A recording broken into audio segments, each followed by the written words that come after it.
Now this is a very touching letter, a heartfelt letter. Actually, I find this a difficult letter to read. Well, a difficult story to read, I should say. As in, with most authors, she's taken something that that meant something to her, and she's made a story out of it, with a beginning, a middle, and an end.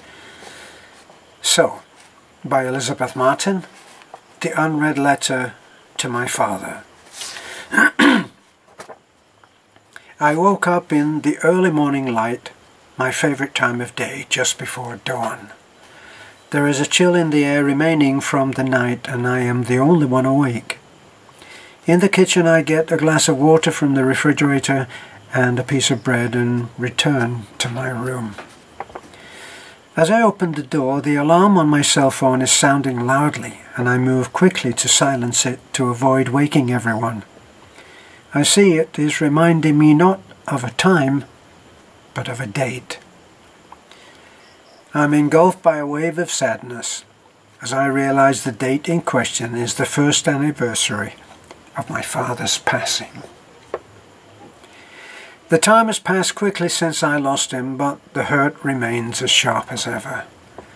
There has not been a day that I have not felt a deep pain. Not just for his loss, which was a knife in the heart, but regret for not spending more time with him.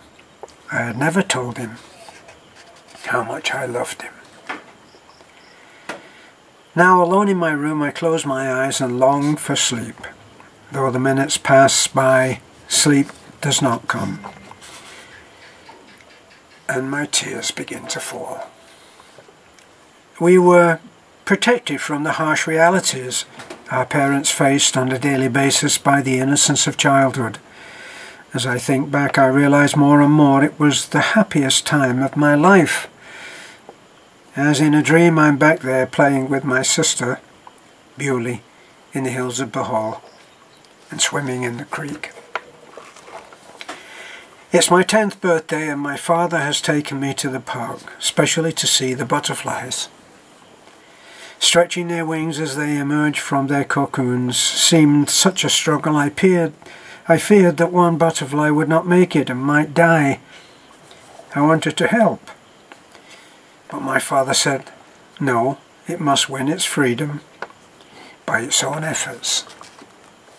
He tried to explain how what seems like a terrible fight to survive is designed to pump blood into the wings, which will make the butterfly strong enough to fly away. Hard as I tried, I could not understand. But my father did not push the point.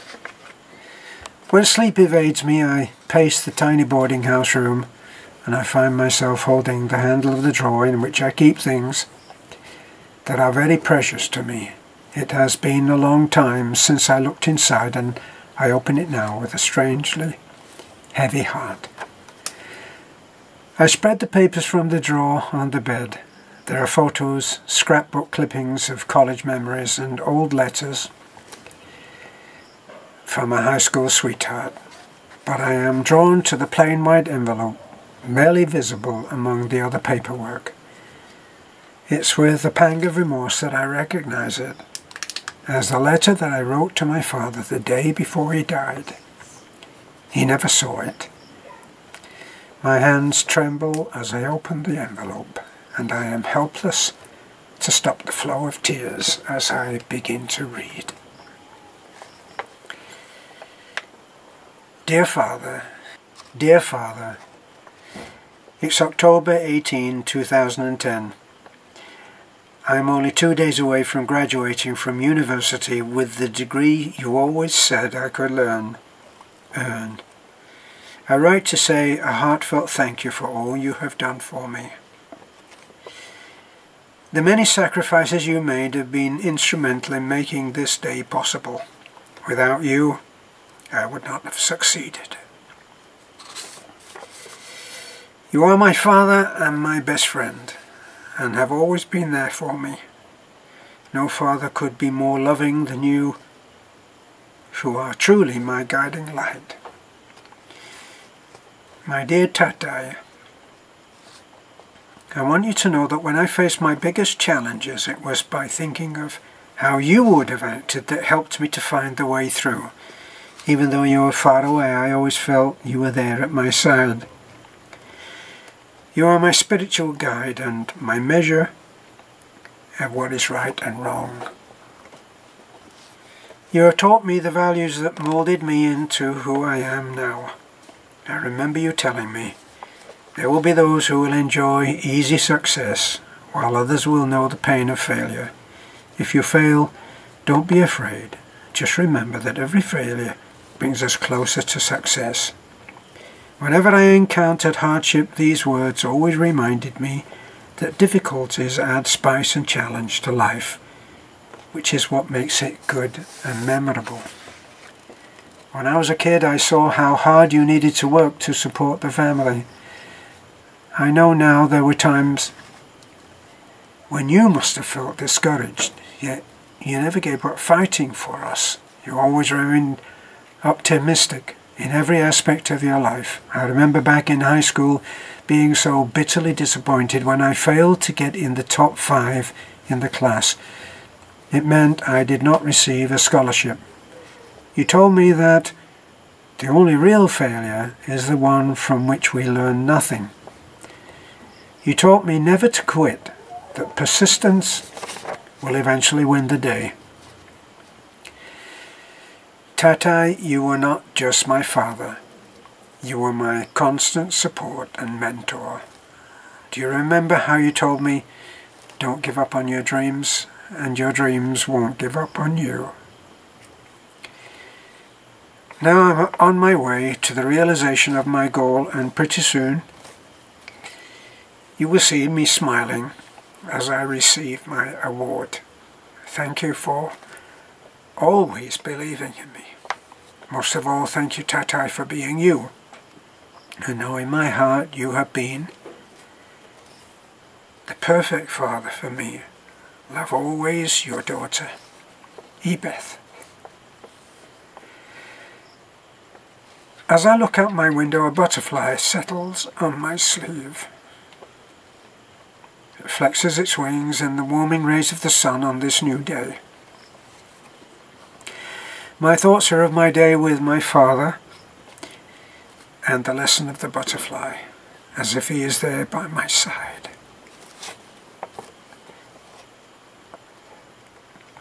I tell him, Tatai, now I understand what you were trying to tell me. Don't worry about me.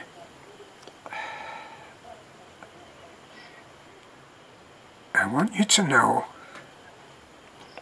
that my wings are strong. I watch the butterfly take wing and smile as I let my father go free.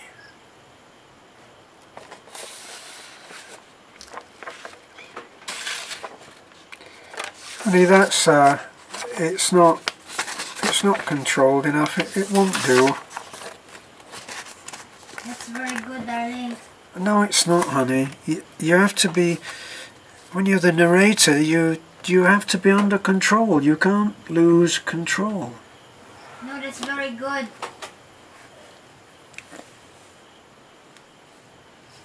I'm gonna download that. The emotion is all there. Okay?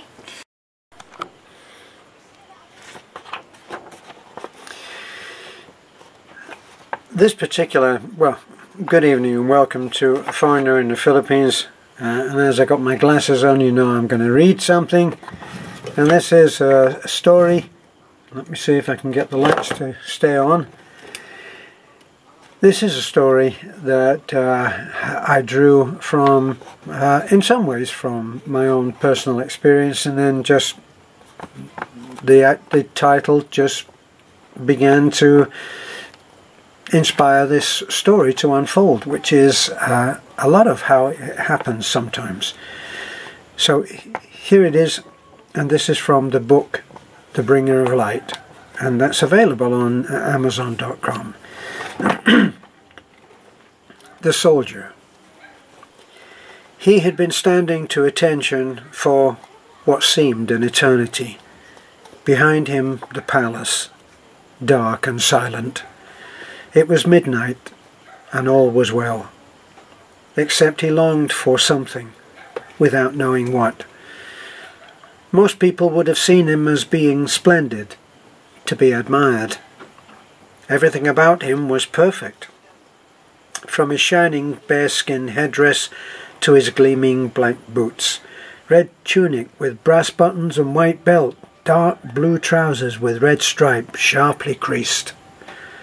He held his rifle in the regulation way, never wavering for a moment. The perfect guardsman, he had never once deserted his post. Dark eyes looked straight ahead, but saw everything. Stomach in, shoulders back, straight and true. But if things had been different, he might, he thought, have been anything. His belief in the infinite possibilities untroubled by doubts. His God had held all hearts in one hand. In the streets the rain fell steadily, lonely pools of light around each street lamp, in which every drop of rain became a falling star. He longed for his freedom, to be able to walk his own path, far from palaces and kings, but this was folly for the soldier. For him, life or death held no meaning. In his hand the rifle weighed nothing. He felt no fatigue, no joy, nor sweet sorrow. To crave a smile, or even a frown, to feel a tear on his cheek, this was, he knew, against all the rules. Came the dawn, and life stirred sleepily, as the world stretched itself to meet the new day. It was struck savagely by an eruption of shattering violence. He was lifted bodily and flung through a window into a room in the palace. As he lay there face down in broken glass and debris, his body twisted and broken, his rifle torn from his grasp, he heard, fading into the distance, the sound of a small child laughing cruelly. There was no blood, no pain, no fear. He knew, as always, he would feel nothing. He was, after all, only a toy soldier.